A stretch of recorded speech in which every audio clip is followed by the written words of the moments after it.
जनबजेटमा स्वागत छ। म नवराज चालिसे। यतिखेर हामी जनबजेटको श्रृङ्खला लिएर आइरहेका छौँ र आज जेठ 15 गते संसदमा बजेट प्रस्तुत हुँदैछ। आगामी बजेटका बारेमा विभिन्न खालको जिज्ञासा टीका टिप्पणीहरू भइरहेको छ। बजेटका विभिन्न आशा अपेक्षाहरू पनि छन् र संवैधानिक व्यवस्था अनुसार जेठ 15 गते बजेट ल्याउने अनुरूपको आज बजेट आउँदैछ र यतिखेर विश्वव्यापी रूपमा बढेको कोरोना भाइरसको महामारी र लकडाउन कारणले गर्दा अर्थतन्त्र थला परेको छ। आर्थिक जीवन निकै प्रभावित भएको छ। यो विषम परिस्थितिमा यो सङ्कटको बेलामा आउन लागेको बजेटले कस्तो खालको राहतको कार्यक्रम ल्याउला, आर्थिक जीवनमा कस्तो खालको ओखती ल्याउला भनेर अर्थविदहरूले अनुमान गरिरहेको अवस्था छ। ब्याङ्क वित्तीय संस्थाबाट कर्जा लिएका ऋणीहरूको अवस्था र उद्योग व्यवसायमा काम गरेका, उद्योग धन्दामा काम गरेका श्रमिक मजदुरहरूको अवस्था पनि दयनीय बन्दै गइरहेको छ। यसै श्रृङ्खलामा हामीसँग जोडिनु भएको छ पूर्व उद्योग मन्त्री तथा नेपाली काङ्ग्रेसका नेता नवीन्द्रराज जोशी, त्यसैगरी नेपाल चेम्बर अफ कमर्सका उपाध्यक्ष कमलेश कुमार अग्रवाल र नेपाल आर्थिक पत्रकार समाजका पूर्व अध्यक्ष सेजनका पूर्व अध्यक्ष गोपाल तिवारी, उहाँ ब्याङ्क वित्तीय संस्था महासङ्घका पनि महाप्रबन्धक हुनुहुन्छ। कार्यक्रमको श्रृङ्खला जोडौँ पूर्व उद्योग मन्त्री नवीन्द्रराज जोशीबाट। यहाँले केही दिन अघि मात्रै पनि यति बेला कोरोना भाइरसको महामारी भइरहेको अवस्थामा अर्थतन्त्रलाई चाहिँ जीवन्तता दिनको लागि आर्थिक सुधार, औद्योगिक क्षेत्रको सुधारको कार्यक्रम सहितको यहाँहरूको अर्थविदहरूको सँग एउटा समिति बनेको थियो। त्यो समितिले चाहिँ सरकारलाई सुझाव पनि दिएको थियो केही दिन अघि मात्रै। जस्तो उद्योग मन्त्रीको रूपमा काम गरिसक्नु भएको हुनाले यतिखेर उद्योग धन्दा नै सबभन्दा बढी प्रभावित भएको अवस्था छ र उद्योग धन्दामा काम गर्ने श्रमिक मजदुरहरू बढी प्रभावित भएको अवस्था छ।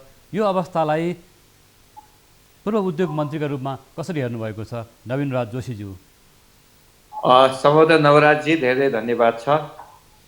मूलत अब आजको बजेटमा यो समस्याको विश्लेषण गरेर आउँछ कि आउँदैन? अस्ति नीतिता कार्यक्रम इकोनोमिक सर्वे पनि हेर्दाखेरि के देखिन्छ भने त्यो विश्लेषण सरकारले गरेको जस्तो छैन।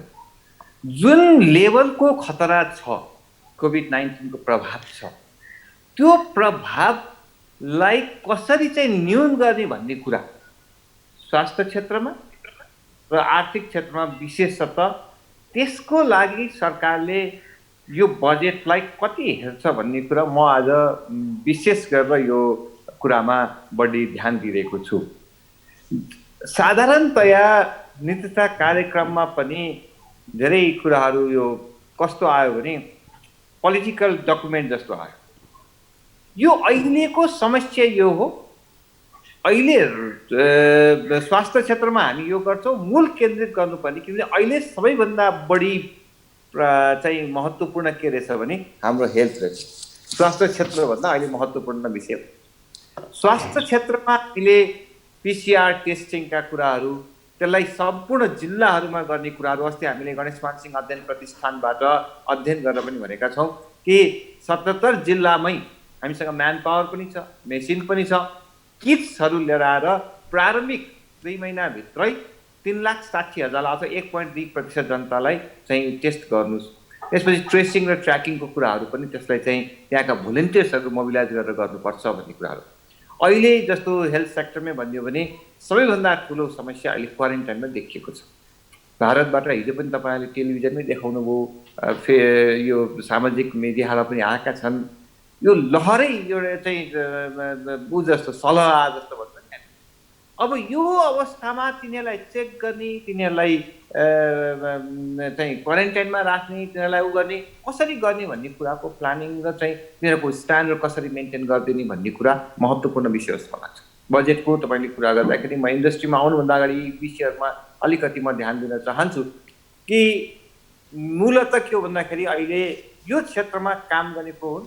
स्वास्थ्य कर्मीहरू अथवा अरू पनि योसँग सम्बन्धित, चाहे सुरक्षाकर्मीदेखि लिएर सबै।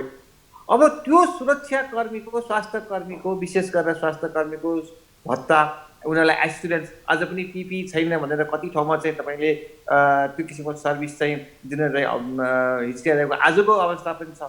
गाउँ गाउँमा चाहिँ अब भन्नुहोस् न, एउटा स्वास्थ्य कर्मी जो त्यहाँ गएर टेस्ट गर्न आऊ भनेर सम्झाउन चाहन्छ, उसलाई पनि वास्तवमा चाहिँ गर्दाखेरि कि सुरक्षाको चाहिँ साधन त चाहियो।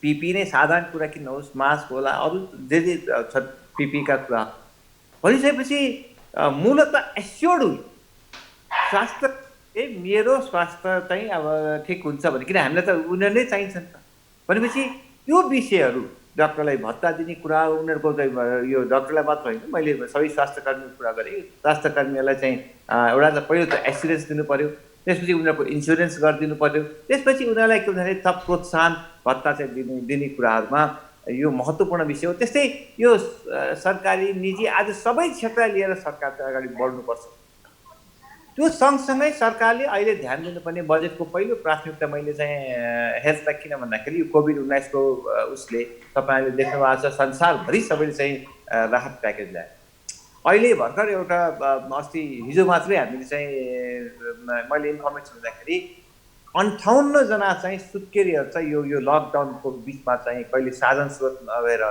यातायातको साधन नभएर हस्पिटल पुग्न नसकेर 58 जना सुत्केरीहरूको चाहिँ मृत्यु भइसक्यो भने चाहिँ होला आज बच्चाहरूलाई पोसिलो खाना विशेष गरेर चाहिँ साना बालक बालिकालाई चाहिँ पोसिलो खाना चाहिँ दिइराखेको पनि रोकिएको छ दिनुहोस्। अब यो सँगसँगै दीर्घजीवी अरू नन कोभिड केसेसहरूलाई पनि समस्या चाहिँ ठुलो देखिएका छ भनेपछि सरकारले एउटा कोभिड केसेसलाई एउटा नन कोभिड केसेसलाई अहिले विशेष ध्यान दिनुपर्ने महत्त्वपूर्ण छ हो। यसपछि दोस्रो कुरा के भन्दाखेरि राहत प्याकेज हामीले अस्ति पनि जिडिपीको 2% के 5% अथवा लगभग 1,88 अरबको दिएका छौँ तर लगभग 2 खरबको कुरा गरेका छौँ तत्काल राहत प्याकेज जो सडकमा चाहिँ मानुष काम गरिरहेका भरिया हुन् या यातायात चलाउने हुन् या तपाईँले भने जस्तो उद्योगमा काम गर्नेहरू हुन् जो चाहिँ जोखिममा परेका हुन् उनीहरूलाई तत्काल राहतको आवश्यकता छ। तपाईँले क्यास दिनुहुन्छ अथवा खाद्यान्न दिनुहुन्छ अथवा कुनै काममा लगाएर दिनुहोस् हामीले त्यो पनि भनेका छौँ कि पालिकाहरूमा चाहिँ काम हुनसक्छ धुले सडक होला त्यसलाई चाहिँ बनाएर दिनुहोस् उनीहरूलाई तत्काल कोही पनि भोकै बस्न नपरोस् भनेर चाहिँ हामीले सब इन्फर्मल सेक्टरमा काम गर्नेदेखि लिएर अरू सेक्टर फर्मल सेक्टर पनि कतिपय समस्याहरू देखेका छन् उनीहरूलाई कमसेकम अहिले मलाई लाग्छ 25 लाख चाहिँ नागरिकहरूलाई चाहिँ तत्काल राहतको आवश्यकता छ खाना पुर्याउनु। त्यसैले मूलत सबैको घरमा चुलोमा चाहिँ आगो बलोस् भन्ने चाहिँ हामीले सोच्नुपर्छ। दोस्रो भन्दाखेरि जो जोखिममा परेका छन् उनीहरूलाई राहत दिनु पर्यो। तेस्रो अब तपाईँले जुन किनभने गरिबी बढ्छ यसमा हुँदैछ अब यो अवस्थामा त्यो गरिबीलाई चाहिँ न्यून गर्नको लागि अथवा उनीहरूलाई राहत दिनुपर्छ।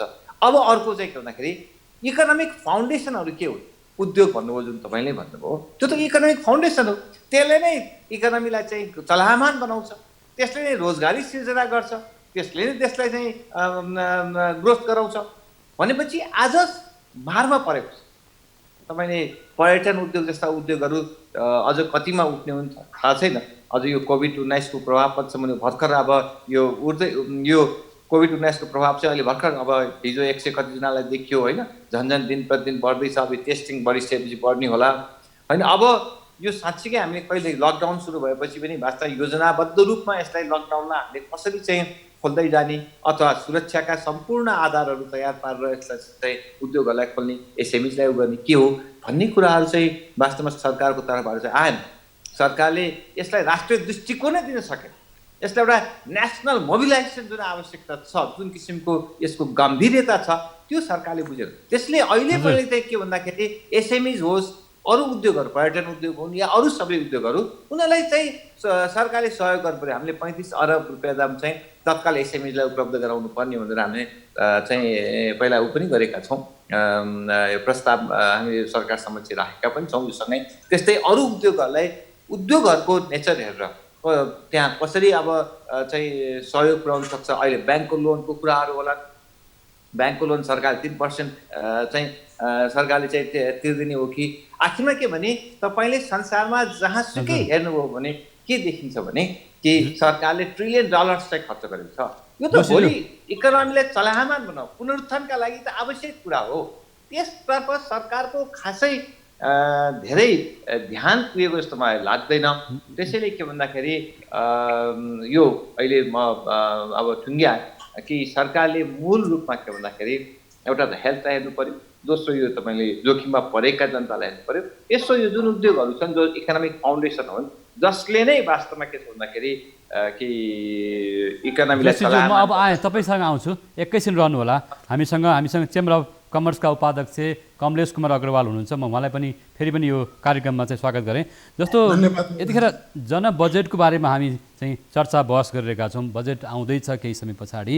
तपाईँहरू निजी क्षेत्रले विभिन्न खालको सल्लाह सुझाव पनि दिनुभएको छ। भर्खर पनि पूर्व उद्योग मन्त्री नवीन राज जोशीले पनि भन्नुभयो अर्थतन्त्र निकै ठुलो सङ्कटमा पर्दै गइरहेको छ, 25 लाख नागरिकलाई तत्काल राहतको आवश्यकता छ र उद्योग धन्दा नै अर्थतन्त्रको चाहिँ एउटा चाहिँ भनौँ न स्तम्भ हो, पिलर हो भनिसक्नु भएको अवस्था छ। यति भन्दै गर्दा निजी क्षेत्रले पनि तपाईँहरूले चाहिँ आर्थिक प्याकेज मागिरहनु भएको छ, माग गरिरहनु भएको छ। यो अवस्थामा के साँच्चै तपाईँहरूले माग गरे जस्तो आर्थिक प्याकेज आउला भन्ने कुरामा आशावादी हुनुहुन्छ? हेर्नुहोस्, यसमा अब 6 घन्टापछि हाम्रो देशको 77-78 को बजेट आउँदैछ। तर यहाँ दुईटा कुरा, अहिलेको कोभिड-19 को प्रभावले यो 2020 को सुरुवातदेखि नै विश्व अर्थतन्त्र नै तहस नहस भएको अवस्था छ। हामी पनि ग्लोबल इकोनोमी भित्रै छौँ। हाम्रो अर्थव्यवस्था पनि चैत्र 11 गतेदेखिको झन्डै 2 महिनादेखि कम्प्लिट लकडाउन भएर अस्तव्यस्त भएको अवस्था छ। यस्तो बेलामा, यस्तो विषम परिस्थितिमा यो बजेट आउनु यसले धेरै चुनौतीपूर्ण पनि हो। हेर्नु, अस्ति सरकारका नीति तथा कार्यक्रमहरू प्रस्तुत भए। नीति तथा कार्यक्रमलाई हामीले एउटा गाइडलाइनको रूपमा मात्रै लिएका हुन्छौँ। नीति तथा कार्यक्रमहरू धेरै राम्रा पनि थिए, धेरै प्रोग्रामहरू पनि थिए, तर त्यसको सफल कार्यान्वयन भएको बजेटबाट मात्रै रिफ्लेक्ट हुन्छ। किनभने हरेक कुराको लागि पैसा चाहिन्छ। यसपल्टको बजेटमा ती मेन्सन गरिएका नीति तथा कार्यक्रमको लागि कति बजेट एलोकेटेड गरिएको हुन्छ यो त आगामी बजेटले हामीलाई बताउने हो। त्यसपछि मात्रै हाम्रो सरकारको यो कमिङ इयरको आर्थिक नीति कार्यक्रम के कस्तो हुन्छ, निजी क्षेत्र कति आफूलाई राहत महसुस हुन्छ भन्ने कुरा थाहा हुन्छ। आजको प्रमुख आवश्यकता भनेको पहिला त जीवन बस्नु पर्यो, त्यसपछि जीविकोपार्जनलाई सहज हुनु पर्यो। यो दुईटै एक आपसमा पूरक हो। यो बजेटले यो दुईटै कुरालाई प्राथमिकतामा राखेर एड्रेस गर्नुपर्छ। जीवन बाँच्नु पर्यो भनेको अहिलेको जुन यो कोभिड-19 को महामारीबाट जुन देखिएका समस्याहरू छ, यसको लागि स्वास्थ्य क्षेत्र त अत्यन्त प्राथमिकतामा परेको छ। यसलाई कसरी, कति रिसोर्सेस यसको लागि एलोकेट गरिएको हुन्छ र त्यो रिसोर्सेसको भोलि कार्यान्वयन कुन प्रकारले गरिन्छ त्यो महत्त्वपूर्ण छ। अब जीविकोपार्जन, आज निजी क्षेत्रले जुन एउटा स्टिमुलस प्याकेजको माग गरेको छ, अघि हाम्रा पूर्व उद्योग मन्त्रीज्यूले पनि भन्नुभयो, हाम्रो पनि भनाइ त्यही हो। जीडीपी को 5% भन्दा कम नहुने गरिकन स्टिमुलस प्याकेज चाहियो। यो स्टिमुलस प्याकेज भनेको खालि निजी क्षेत्रको लागि पनि होइन, यो पुनरुत्थानको प्याकेज हो। यसमा श्रमिकको पनि हित जोडिएको छ, सरकारको राजस्वको हित पनि जोडिएको छ, जनताको आर्थिक चलायमान पनि जोडिएको छ। किनभने उद्योग धन्दा रहेनन् भने तपाईको कुनै पनि आर्थिक गतिविधि रहन सक्दैन। उद्योग धन्दा बाँच्न सकेन भने न त्यहाँ श्रमिक रहन्छ, न त्यहाँ सरकारको राजस्व आउन सक्छ, न देशको आर्थिक गतिविधिहरू चलायमान हुन सक्छ। त्यसर्थ यो भनेको एउटा उद्योग धन्दाको पुनरुत्थान गर्ने, यो अत्यन्त विषम परिस्थितिमा सायद यस्तो स्टिमुलस प्याकेजको आवश्यकता रेयरली संसारमा कुनै पनि कन्ट्रीलाई परेको हुन्छ। अब यो स्टिमुलस प्याकेजको बारेमा म यहाँलाई के भन्छु भने जुन 5% यो अत्यन्त नोमिनल प्याकेज हो नवराजी। हजुर, 5% माग्नुको कारण जस्तो हिजो अर्थविदहरूले के पनि भनिरहेको अवस्था छ, 5% किन चाहियो भन्ने पनि कुरा उठिरहेको छ। हैन, मैले तपाईलाई बताउँ, त्यही क्लियर गर्न आँटेको म तपाईलाई। आज संसारका धेरै देशहरूले 3 प्रकारले इकोनोमिक रिकभरी गरेको हुन्छ। फर्स्ट भनेको भी मोडेलिटीको इकोनोमिक रिकभरी हो। त्यसमा जति पनि पुनरुत्थान गर्नुपर्ने अत्यन्त सर्ट पिरियडमा 6 महिना, 8 महिना, 10 महिनाभित्रमा त्यो रिकभरी हुनुपर्छ। त्यसको लागि 10% भन्दा पनि बढीको यो जीडीपीमा स्टिमुलस प्याकेज उहाँहरूले दिएका छन्। सर्टेन कन्ट्री जापान जस्तोले त 21% भन्दा बढी जीडीपी को स्टिमुलस प्याकेज निजी क्षेत्र उद्योग व्यवसायको लागि दिएका छ। यसको मतलब उनीहरूले ड्यामेज भएको अर्थतन्त्रलाई एकदम फास्ट रिकभरी चाहन्छन्। हामीले किन 5% मात्रै मागेको हो भने हाम्रो स्रोतको अवस्था हेरेर हामीले धेरै मागेर पाउनेवाला छैनौँ भनेर हामीलाई थाहा छ। यो भनेको एउटा यू सेपको इकोनोमिक ग्रोथ हुन्छ क्या। यसले कमसेकम 2 वर्षमा यो स्टिमुलस प्याकेज प्रभावित क्षेत्रलाई प्राप्त भएमा हाम्रो जुन अहिलेको पुनरुत्थानको कुराहरू छ या हाम्रो जुन ड्यामेज्ड इकोनोमी छ त्यसलाई हामी कमसेकम 2 देखि 3 वर्षमा यथास्थानमा ल्याउन सक्छौँ भनेर यो 5% मात्रै मागेको। किनभने 5% भनेको झन्डै तपाईँको 2 खरबको हुन्छ। हाम्रो राजस्वको स्रोत 1000 बिलियनको छ। विगतको अनुभव हेर्दाखेरि राजस्वको स्रोतले चालु खर्च पनि धान्न सकिरहेको अवस्था छैन। त्यसैले हामीले एउटा मोस्ट मिनिमम यो स्टिमुलस प्याकेज 5% हामीले माग गरेको हो। यो भनेको कुनै वितरणको लागि पनि होइन, यो भनेको एउटा सफ्ट लोन दिएर ल इन्ट्रेस्ट रेटमा दिएर एउटा निजी क्षेत्रका उद्योग व्यवसाय सबैलाई एउटा यथास्थानमा टिकाइराख्न यसले सहजता दिन्छ भने। अर्को कुरा, अब यो स्रोतको व्यवस्थापनको लागि पनि हामीले सुझाव दिएका छौँ। अब अहिलेको अवस्थामा भनौँ न, यो स्रोत कहाँबाट व्यवस्थापन गर्ने? सरकारले सबै राजनैतिक अनप्रोडक्टिभ एक्सपेन्सेसहरूमा कटअप गर्नु पर्यो। नम्बर 1, चालु खर्च जुन छ सरकारको त्यसमा पनि अलिक अनप्रोडक्टिभ खर्च देखिन्छ भने यसबाट त्यसलाई त्यसबाट पनि हटाएर यो स्टिमुलस प्याकेजलाई प्रायोरिटीमा दिनु पर्यो भन्ने एउटा हाम्रो सुझाव छ। उपाध्यक्ष, म एउटा कुरा राखिहालेँ। हामीसँग अखिल नेपाल ट्रेड युनियन महासङ्घका अध्यक्ष जगतसिंह खडाजीलाई पनि हामीले ल्याउने प्रयास गरिरहेका छौँ। श्रमिक मजदुरहरूको भनाइलाई पनि उहाँले प्रतिनिधित्व गर्नुहुन्छ, उहाँ मान्य सांसद पनि हुन्छ। हजुर, उहाँलाई हामीले ल्याउने प्रयास गरिरहेका छौँ, साथीहरूले ल्याउनुहुन्छ। अब हामीसँग यति नै बेला चाहिँ अर्थ विश्लेषकका रूपमा पछिल्लो दिनमा रहिरहनुभएका गोपाल तिवारी हुनुहुन्छ। उहाँ ब्याङ्क वित्तीय संस्था महासङ्घ पनि आबद्ध हुनुहुन्छ। गोपालजी, यहाँलाई स्वागत गरेँ मैले। धन्यवाद। जस्तो यहाँले यतिखेर एउटा स्वतन्त्र विश्लेषक रूपमा हामीले भने पक्ष विपक्षमा भन्दा पनि यतिखेर अर्थतन्त्रलाई परेको समस्या र सरकारको क्षमता, जुन निजी क्षेत्रले 5% को राहत कार्यक्रमले चाहिन्छ भनेको अवस्था छ र चाहिँ अहिले कोरोना भाइरसको महामारीको कारणले गर्दाखेरि अर्थतन्त्र सङ्कटमा परेको छ, नागरिकको जीवन पनि प्रभावित भएको अवस्था छ। यो अवस्थामा कसरी बजेटले न्यायोचित रूपमा वितरण गर्न सक्ला? बजेटको चाहिँ सिद्धान्त अथवा बजेटको प्राथमिकता के हुनसक्छ, यहाँलाई के लाग्छ? धन्यवाद नवराजजी। यहाँले भनेको कुरा वास्तवमा सान्दर्भिकै छ।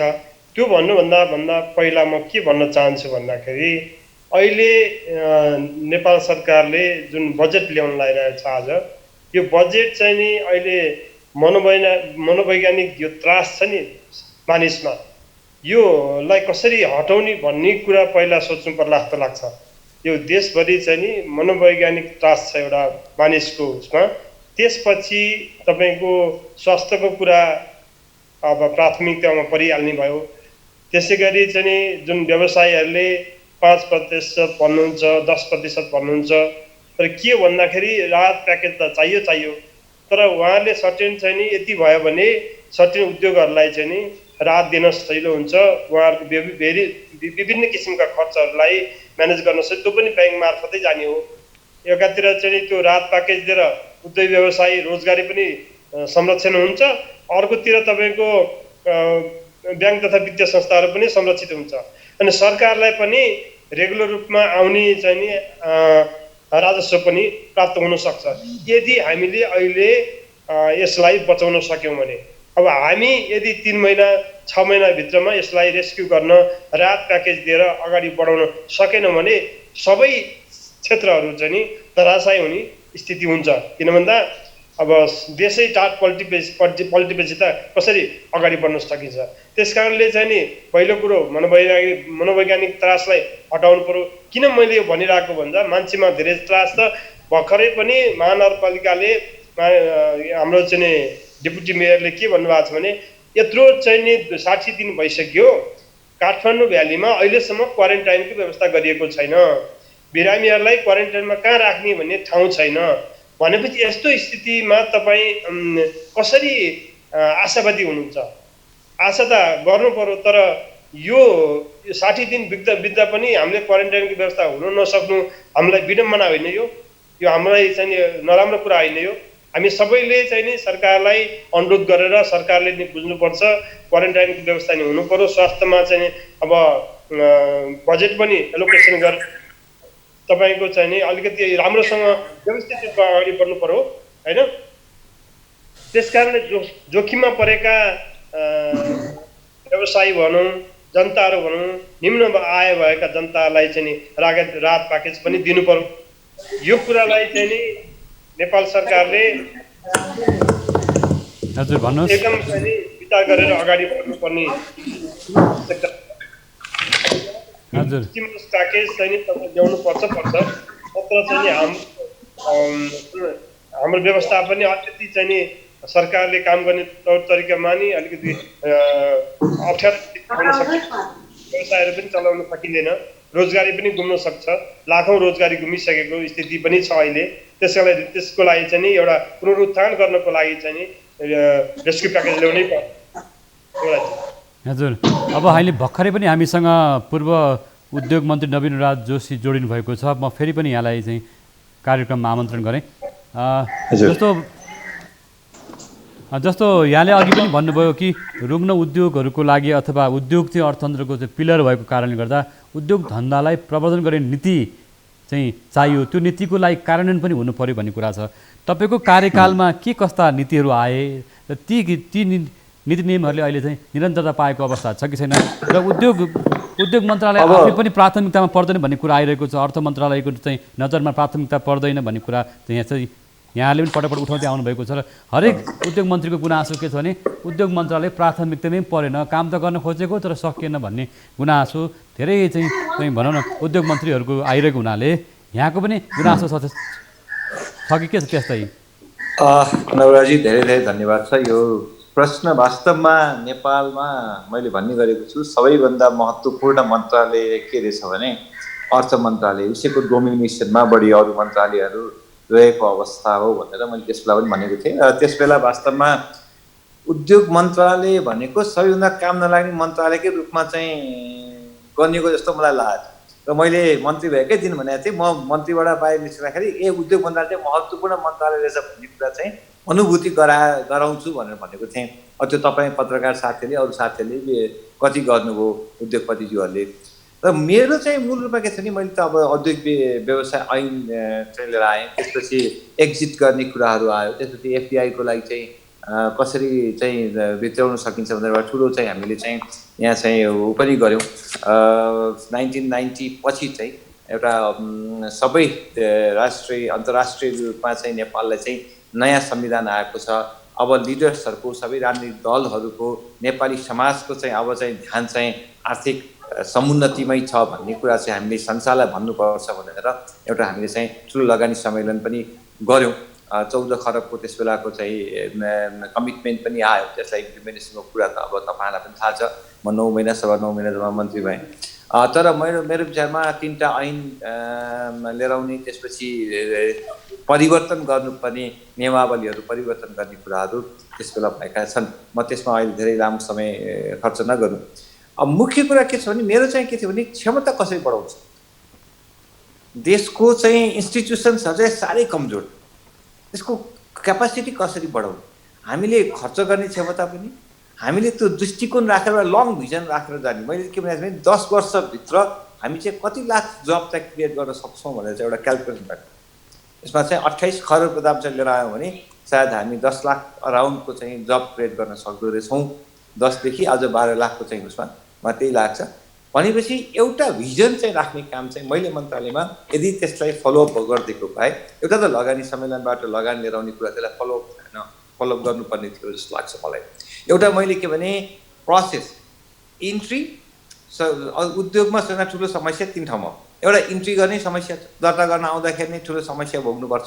मैले इन्ट्रीलाई एकदमै इजिएस्ट 1 हप्ताभित्र इन्ट्री गर्न पाउने, उसलाई चाहिँ दर्ता गर्ने पनि अनलाइन दर्ता गर्ने देखि लिएर सबै कुराहरू चाहिँ व्यवस्था चाहिँ गरेको थिएँ। त्यसको कन्टिन्युएसन भएको छैन भन्ने मलाई लाग्छ, अहिले त्यही सुन्दैछु। दोस्रो के भने प्रोसेसमा काम सुरु भइसक्यो। प्रोसेसमा चाहिँ के छ भन्दाखेरि बिचबिचमा चाहिँ अड्काउ दिने, त्यसलाई सहजता दिने भने कि अड्काउन खोज्ने, त्यसैले त्यो प्रोसेसलाई कसरी चाहिँ गर्न सकिन्छ। र कोही एक्जिट हुन चाहन्छ भने त्यो एक्जिटको व्यवस्थापन चाहिँ गरेर एउटा चाहिँ के भन्दाखेरि उद्योग प्रशासनलाई चाहिँ अलिकति चुस्त दुरुस्त बनाउने कुरा एउटा काम गरे जस्तो लाग्छ मलाई। दोस्रो चाहिँ मैले नीतिगत रूपमा चाहिँ के समस्याहरू छन् त त्यसको चाहिँ पहिचान गरेर त्यो नीतिगत चाहिँ समस्यालाई समाधान गर्ने कुराहरू ऐन पनि लिएर आएँ। त्यसपछि आएर कतिपय कुराहरू परिवर्तन गर्नुपर्ने कुराहरू भने त्यसको चाहिँ मेरो के थियो भन्दाखेरि इम्प्लोइमेन्ट जेनेरेसनको सबैभन्दा ठुलो आधार कृषि त हाम्रो छँदैछ, तर त्योसँगै के भन्दाखेरि उद्योग नै हो। उद्योगले नै सबभन्दा बढी चाहिँ रोजगार दिन सक्छ। त्यसलाई कन्सिडर गर्नुपर्छ, त्यसलाई चाहिँ बजेट पनि त्यही अनुसारको र खर्च गर्ने क्षमता पनि त्यही अनुसारको दिनुपर्छ। र चौथो चाहिँ मेरो के थियो भन्दाखेरि नेपालका इन्टरनल अथवा जो लगानीकर्ताहरू छन्, नेपाली लगानीकर्ता छन्, उनीहरूलाई प्राथमिकता दिउँ। र उनीहरूबाट उनीहरूलाई प्राथमिकता दिएर कन्फिडेन्स दिन सक्यो भने सरकारले उनीहरूबाट विदेशीहरूलाई उनीहरूले नै आकर्षण गर्छन् र एफडिआई पनि आउँछ। दुईटै कुरा, एफडिआई पनि चाहिन्छ देशको विकासको लागि, ग्रोथको लागि चाहिँ एफडिआई नभइकन हुँदैन, किन संसारको त्यही अनुभव छ, त्यही छन्। त्यो सँगसँगै मैले नेपालका उद्योगहरूलाई कन्फिडेन्स, मैले नेपाल औषध लिमिटेड चाहिँ के भन्दाखेरि जुन खोलेँ त्यो चाहिँ बन्द भएको थियो र अरू पनि 6वटा चाहिँ खोल्ने चाहिँ क्रममा चाहिँ मैले चाहिँ सुरु गरेँ। एउटा बाहेक मैले विराटनगर जुट मिल बाहेक अरू चाहिँ खोल्न सकिने अध्ययन पनि गरेँ। त्यसलाई चाहिँ त्यो कम्प्लिट भएन, मेरो समय अभाव भएर होला सायद, नै म खोल्थेँ जस्तो लाग्छ मलाई। जस्तो अब म यहाँसम्म आएँ, जस्तो यहाँहरू जस्तो म एउटा कुरा भनिहालेँ, जस्तो मन्त्रालयको क्षमता नभएको हो कि अथवा कर्मचारी तन्त्रमा समस्या हो, जस्तो भनौँ न खर्चै गर्न नसक्ने अवस्था एउटा कुरा, प्रशासनिक क्षेत्रको क्षमता छैन हामी भनिरहेका छौँ। तर इन्स्टिट्युसनको पनि क्षमता भएन, व्यक्तिको पनि क्षमता छैन। हामी मेरिटोक्रेसी पनि मानेनौँ।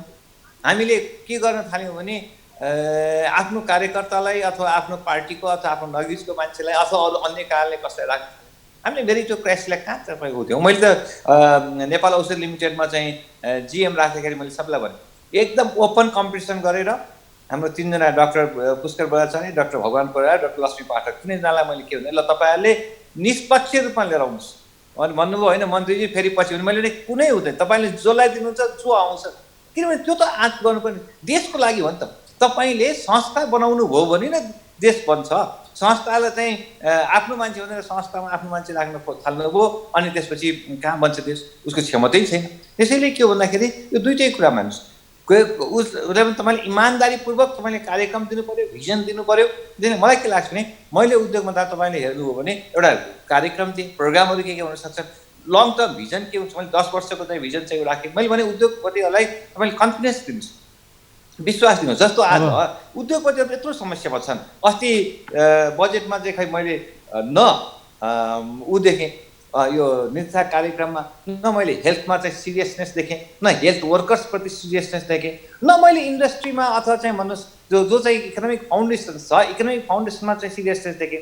यो के छ भने कार्यक्रम धेरै आएका छन्, हामी त्यो कार्यक्रमहरू गर्न सक्छौँ सक्दैनौँ। अहिले तपाईँले भन्नुहोस् न यत्रो चाहिँ योभन्दा अघिल्लो वर्षको कार्यक्रमहरू, किनभने नीति तथा कार्यक्रम आउँदा या बजेट आउँदाखेरि पनि पहिलाको वर्षको चाहिँ के हो त हाम्रो चाहिँ अनुभव के रह्यो, कहाँनिर हामीले कमजोरी गऱ्यौँ, कहाँनिर के कुरा पुगेन, कहाँनिर नयाँ कुरा गर्नुपर्ने रहेछ।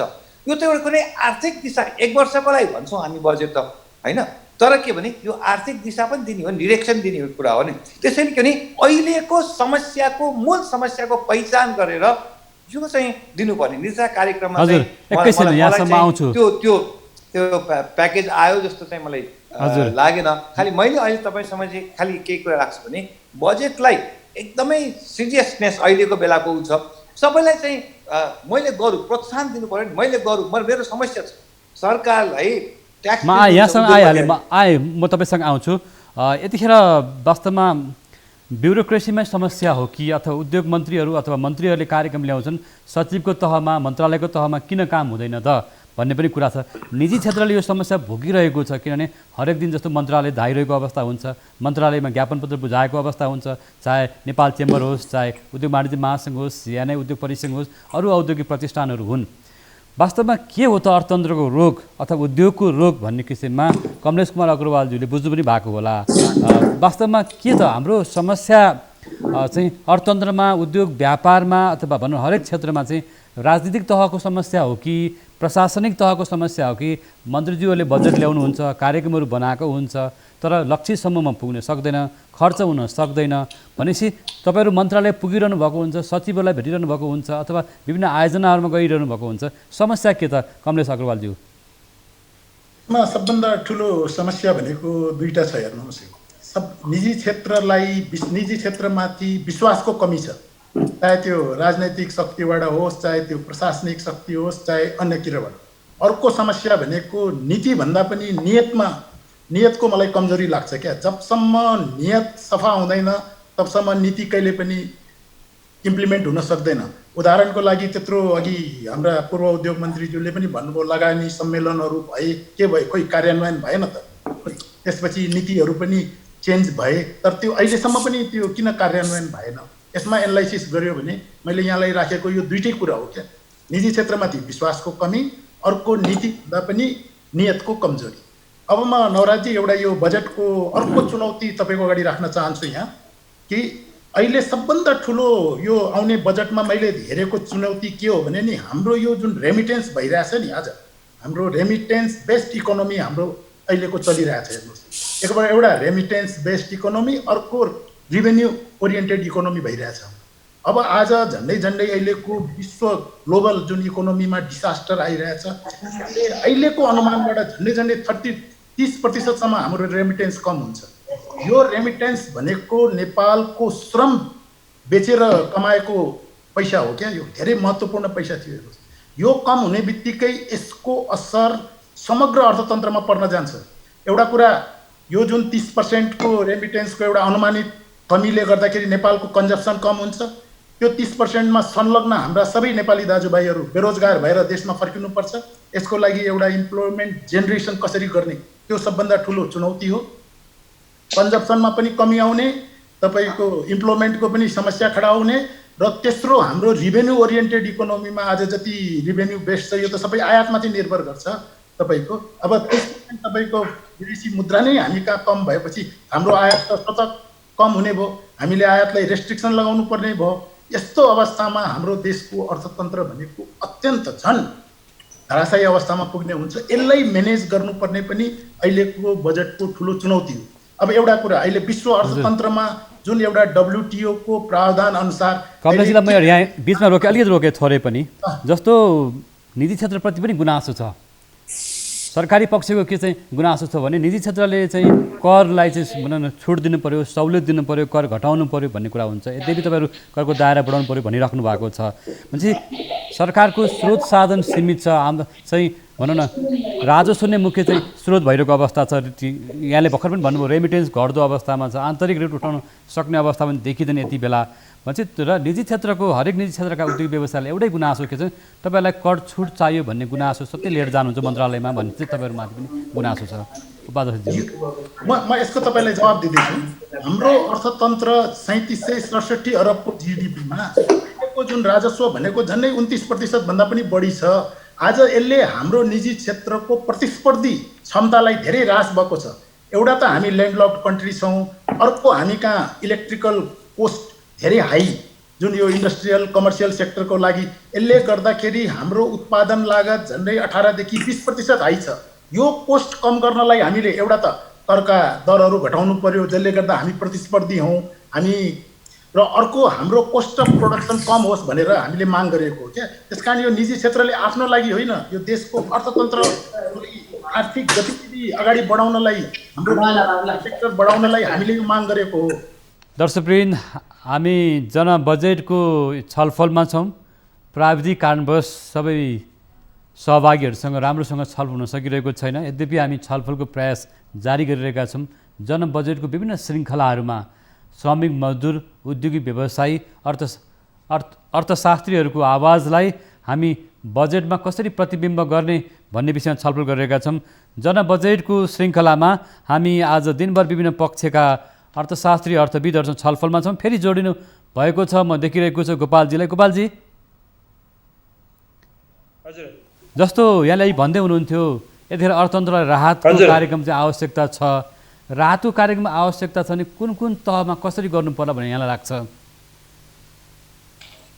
हजुर जस्तो यतिखेर अर्थतन्त्रलाई राहत दिनको लागि कस्तो खालको कार्यक्रम नीति योजना बजेट चाहिन्छ होला होइन पनि हाम्रो त्यो कुरा त्यो इस्युमा विषयमा कुरा भइसक्यो होइन अब चाहिँ नि तपाईँको सबै उद्योगहरू प्राय चाहिँ नि तपाईँको साना तथा मझौला व्यवसायलाई गर्नुपर्छ निम्न आय वर्ग आय भएका व्यक्तिहरूलाई टार्गेट गरेर यो वास्तवमा चाहिँ अब कार्यक्रममा त केही आउला तर यो चाहिँ एउटा कार्यान्वयनमा चाहिँ ठुलो चुनौती हुनसक्छ सबैले समान रूपमा राहत नपाउन सक्छन् त्यस्तो खालको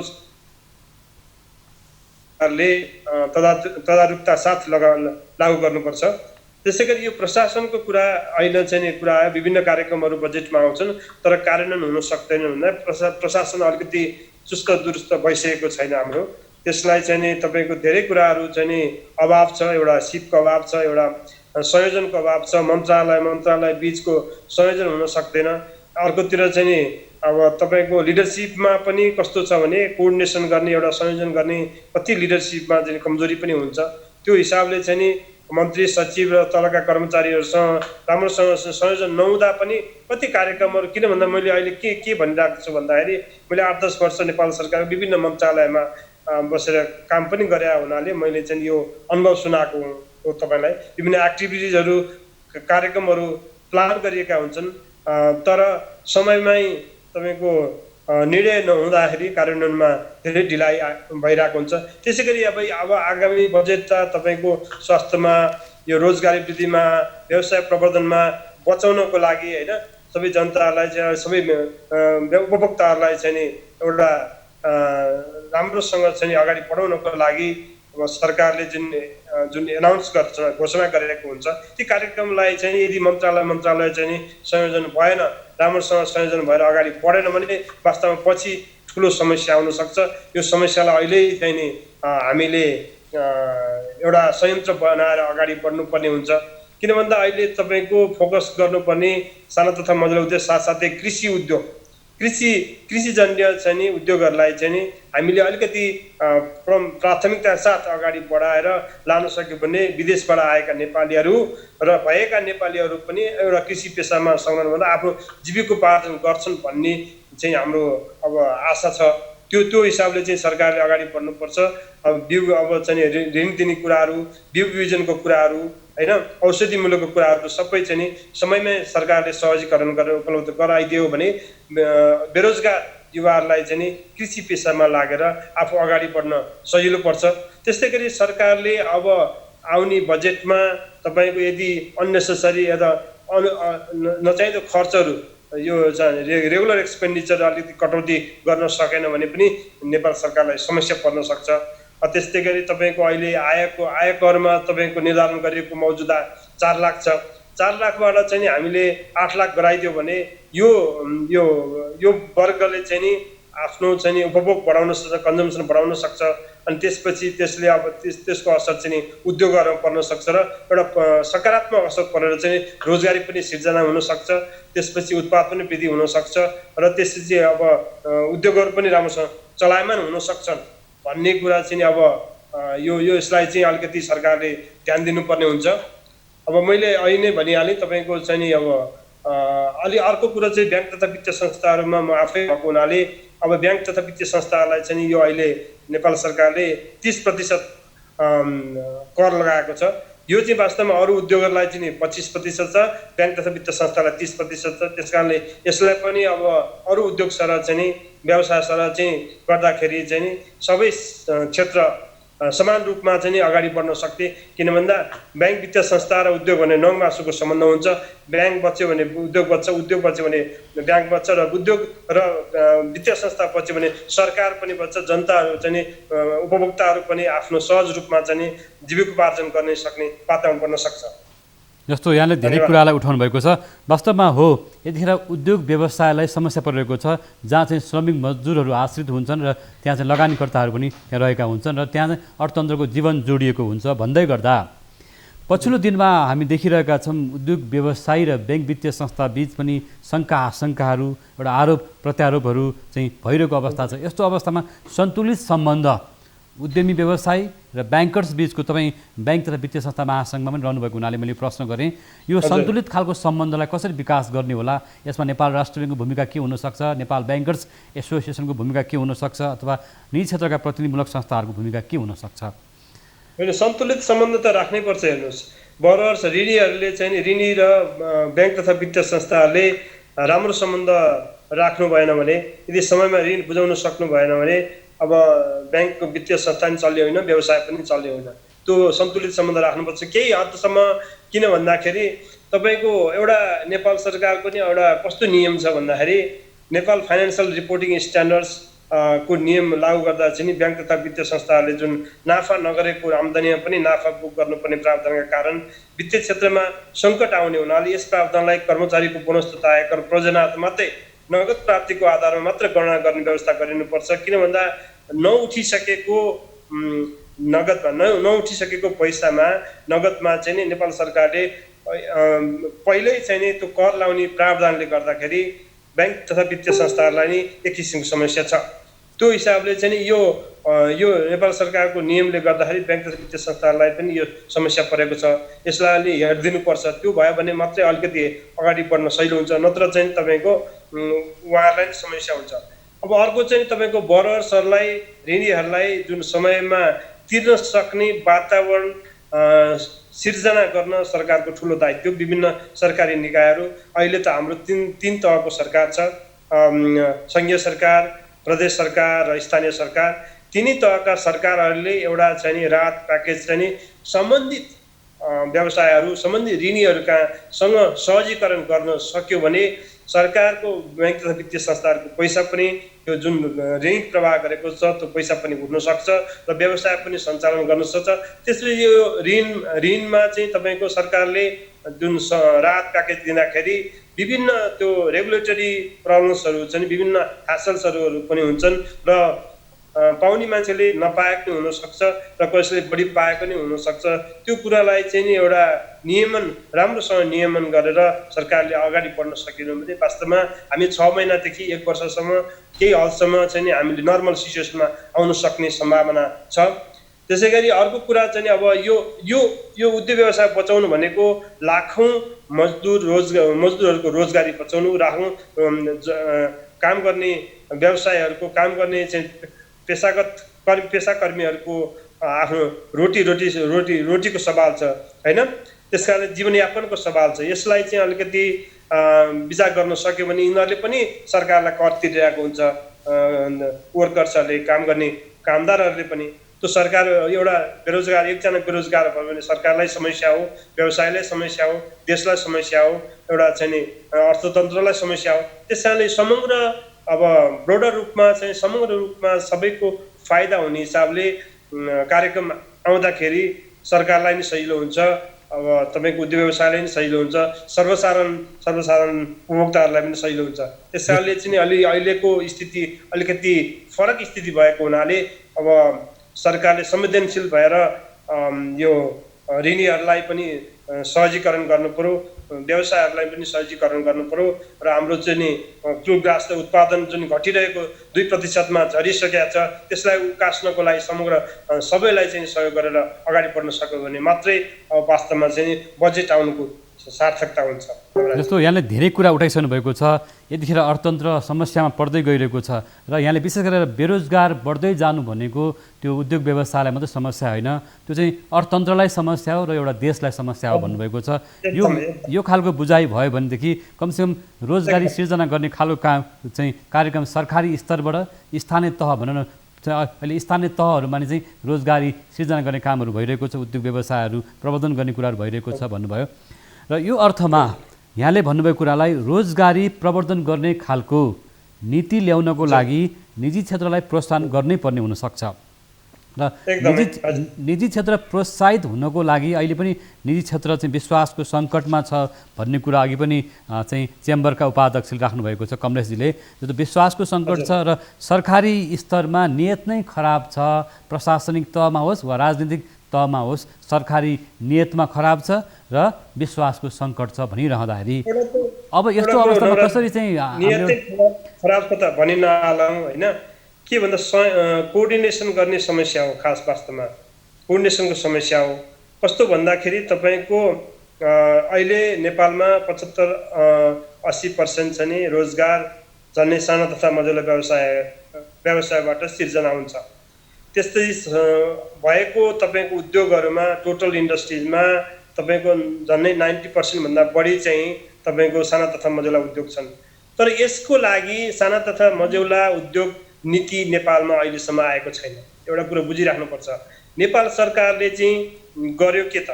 नेपाल सरकारले न साना तथा मझौला व्यवसाय नीति ल्यायो, न साना तथा मझौला व्यवसायलाई चाहिँ नि विशेष गरी यिनीहरूलाई राहत दिनुपर्छ, यिनीहरूलाई उत्थान गर्नुपर्छ, रोजगारी यतैबाट सिर्जना भएको छ भन्ने प्रमुखता यसको चाहिँ नि गम्भीरता साथ नलिएको जस्तो लाग्छ।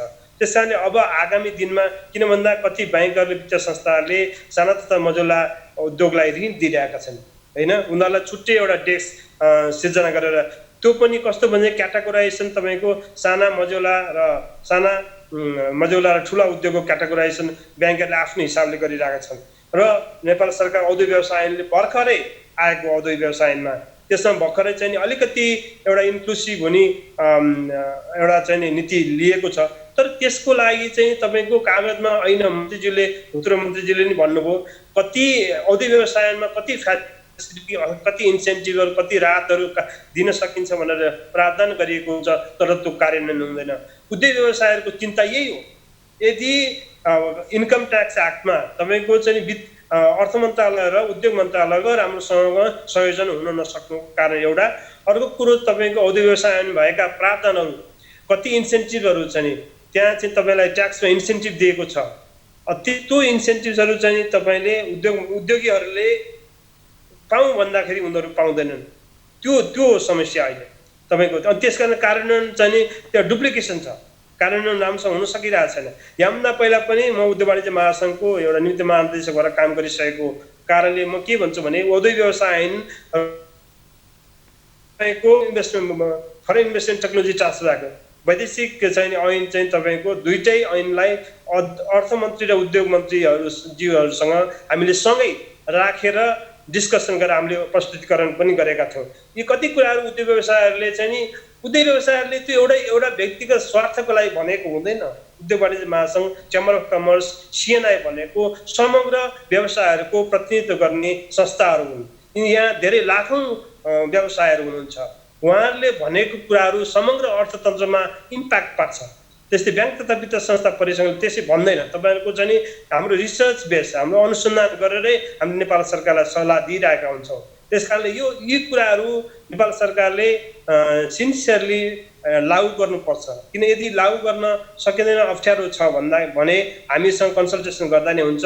रिसर्च बेस एभिडेन्स बेस प्रमाणमा आधारित कुराहरू हामीले सल्लाह दिइसकेपछि किन यसरी चाहिँ नि व्यावसायिक सङ्गठनले यसो भनेका हुन्, अब हामी कसरी अगाडि बढ्न सक्छ भन्ने कुराहरू चाहिँ नि सिरियसली लिनु पर्यो। व्यवसायहरू चिन्तित हुनुको कारण धेरै कुरा प्रशासनिक झन्झट पनि छ, विभिन्न चाहिँ संयोजनको प्रब्लम पनि छ, समयमा वित्तीय पहुँच पनि पुगिरहेको हुँदैन, ऋण पनि पाइरहेको हुँदैन, विभिन्न कारणले गर्दा हो। त्यस कारणले चाहिँ नि नेपाल सरकारले अब स्थिति संवेदनशील हुँदैछ, पहिलाको जस्तो स्थिति छैन। अब किन भन्दा धेरै लाखौँ मान्छे बेरोजगार भइसके, लाखौँ कति उद्योग 9-10 लाख उद्योगहरू चाहिँ अहिले राम्रोसँग चल्न सकिरहेको छैन।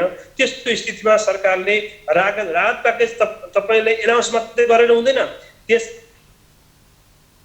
संयन्त्रसँगै आउनुपर्छ।